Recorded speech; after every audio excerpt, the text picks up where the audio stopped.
त्यांना देखील हे लक्षात आलं या देशामध्ये भारतरत्न डॉक्टर बाबासाहेब आंबेडकरांचं संविधान संपूर्ण देशात लागू करणारा कोणी एक नेता असेल तर त्याचं नाव नरेंद्र मोदी आहे.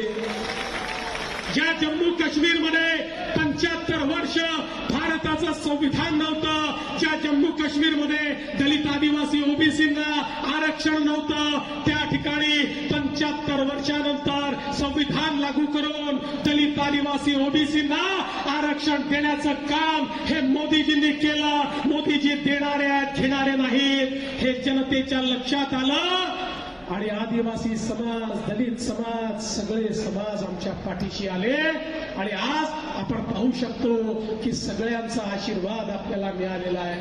आणि म्हणून बंधू भगिनींनो, माझ्या कार्यकर्ता मित्रांनो, आजचा हा विजय हा सामूहिक प्रयत्नांचा विजय आहे. आपल्या महायुतीमध्ये आपले माननीय मुख्यमंत्री एकनाथ शिंदेजी, माननीय अजितदादा पवार, माननीय आठवले साहेब, आपल्या सोबतचे इतर जे पक्ष होते, मग पिरिपा त्या ठिकाणी असेल, जनसुराज्य असेल, युवा स्वाभिमान असेल, वेगवेगळे पक्ष, या सगळ्या पक्षांनी एकत्रितपणे एक दिलाने ही लढाई लढली. आम्ही एक होतो म्हणून सेफ होतो, एक होतो म्हणून नेक होतो, एक होतो म्हणून आम्ही विजयापर्यंत गेलो.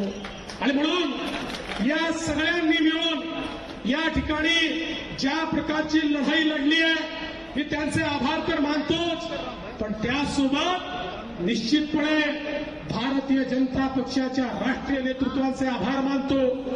माननीय अमितभाई शहाजींनी या महाराष्ट्रामध्ये येऊन प्रत्येक कार्यकर्त्यामध्ये ऊर्जा भरण्याचं काम केलं आणि कार्यकर्त्याला सांगितलं, तू लढ, मी तुझ्या पाठीशी आहे. आणि त्यातनं कार्यकर्त्यांना एक ऊर्जा मिळालेली आपण बघितली.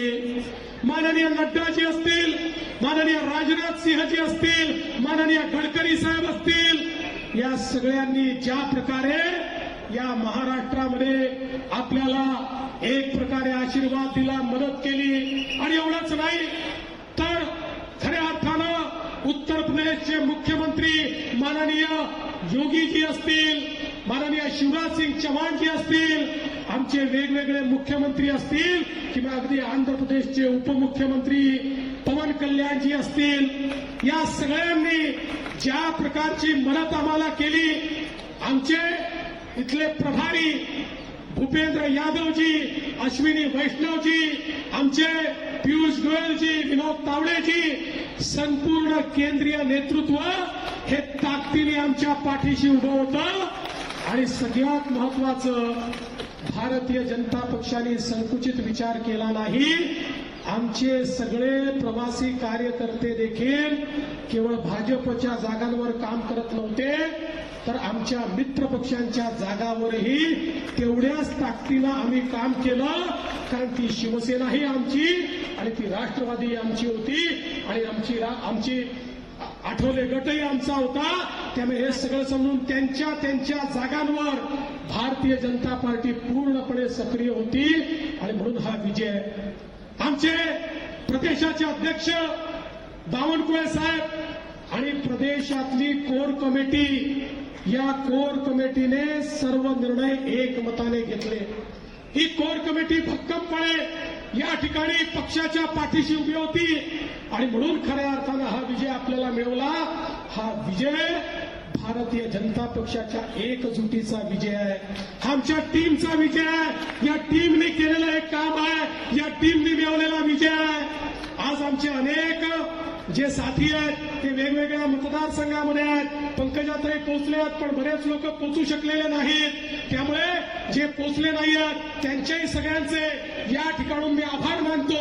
आणि लवकरच ज्यावेळी पुन्हा एकदा महायुतीचं सरकार स्थापन होईल त्यावेळी आपल्या सर्वांना या ठिकाणी यायचंच आहे. त्याचं अग्रिम निमंत्रण हे आपल्याला निश्चितपणे देतो.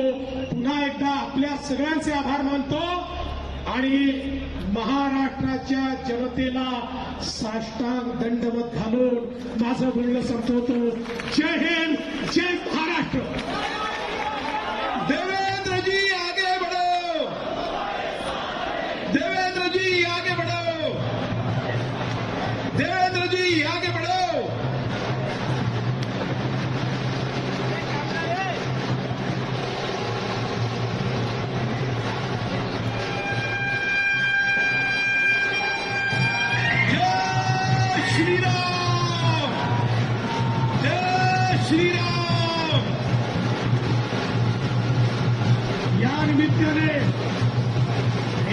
फक्त अतिशय विनम्रपणे सांगतो, या अभूतपूर्व यशामुळे आमची जबाबदारी वाढलेली आहे. त्यामुळे हे यश आमच्या डोक्यात जाणार नाही. आम्ही जमिनीवर राहून हे यश स्वीकारू. आणि आमच्या विरोधी पक्षाला देखील मी सांगतो, तुमची संख्या काय आहे याच्यावर तुमचं मूल्यमापन आम्ही करणार नाही. तुम्ही ज्या ज्या वेळी महाराष्ट्राच्या हिताचा विषय आमच्याकडे आणाल, आम्ही सगळे त्या विषयावर तुमच्या सोबत असू, तुमच्याशी एकमत करू आणि या महाराष्ट्राला पुढे नेण्याचा प्रयत्न करू.